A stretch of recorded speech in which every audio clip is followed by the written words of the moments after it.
with you. Yes, Kamal Nath is right. This is not the BJP's temple, certainly not. But the very public that wanted this temple for so long, the Congress party is guilty of rubbishing their desire of having that Ram temple for decades. With what right is the Congress party complaining about the PM being at this ceremony?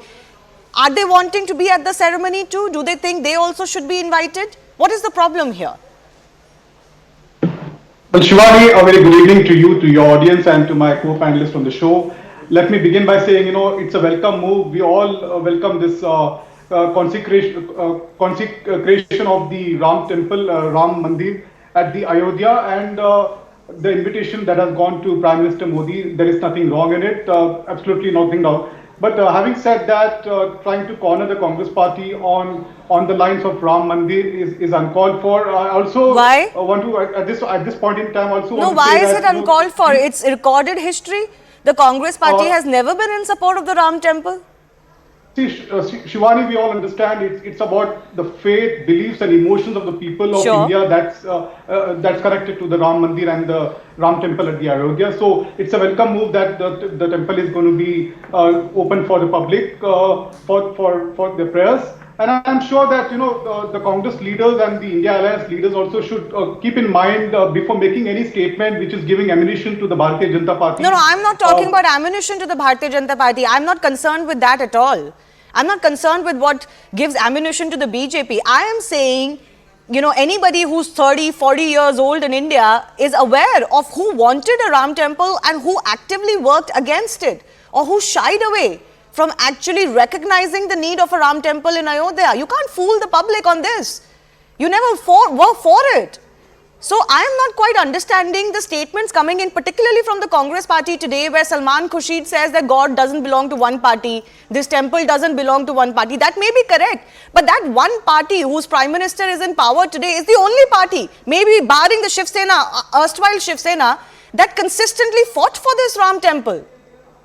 The Congress deserves no credit.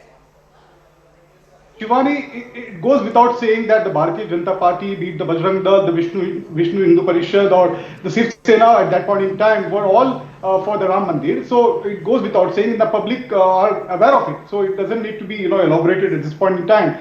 But having said that, the Mandir, it's a welcome move, as I said earlier. And the Prime Minister, it's nothing. It's going to be an election gimmick, and the Prime Minister should focus on issues with. Why is this an election gimmick? I'll come to that separately. You're mixing a lot of arguments. My fundamental question to you was, why is the Congress party so upset that the Prime Minister is going to be at this inauguration? First of all, let me tell you, it is not unique to India. A lot of people have suggested in the past, Niti Jain, that a Prime Minister should not take part in such ceremonies. Frankly, that's a burden that has been put on the Indian democracy, while many Western democracies and their elected leaders do not carry that burden of evoking their God publicly and even in either seats of power or outside in religious places. So that is history.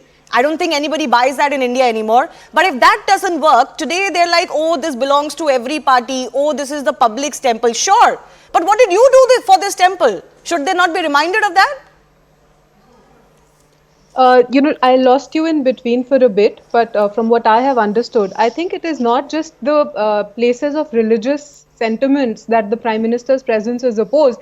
It was also the Parliament. They had the problem with why is the PM inaugurating the Parliament. So the problem is that this entire opposition, they have been opposing this entire matter, and if not opposing directly, they have not been supporting the issue of Ram Mandir.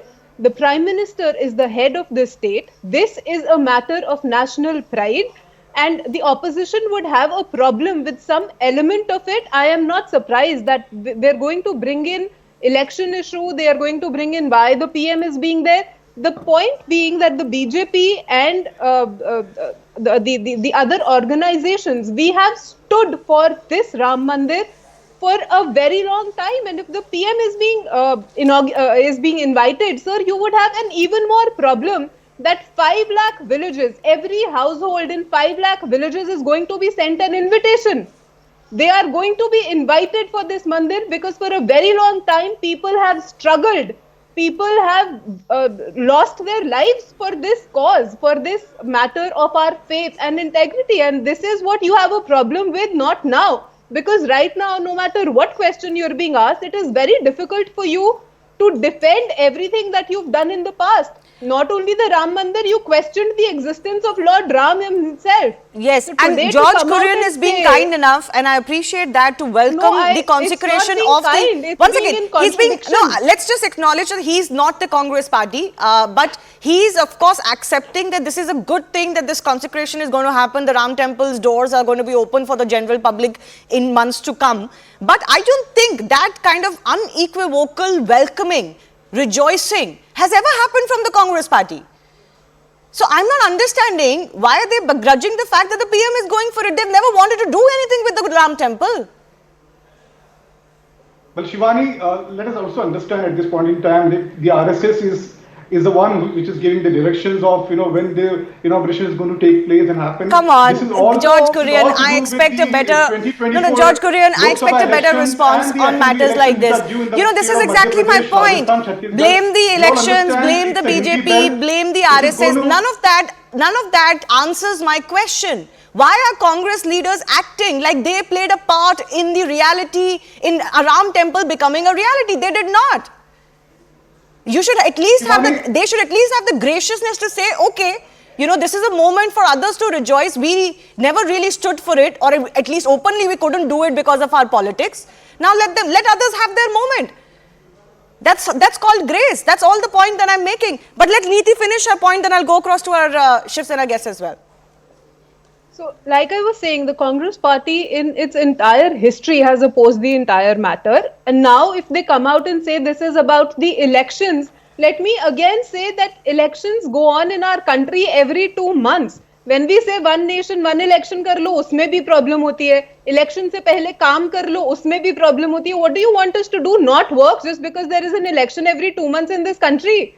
Ram Mandir has been an issue, and you again would have a problem that the speed with which this Ram Mandir construction has taken place, you did not expect it to happen right now. You did not expect the government to work the way it has to make this dream into a reality. Okay. And to have a problem with anybody attending it, the PM attending it, he's head of the state, and this is a matter of national pride no matter what. You might find it difficult to accept it, but for us, I think it's the nazar ka kala tika that opposition always comes up with, and that remains that.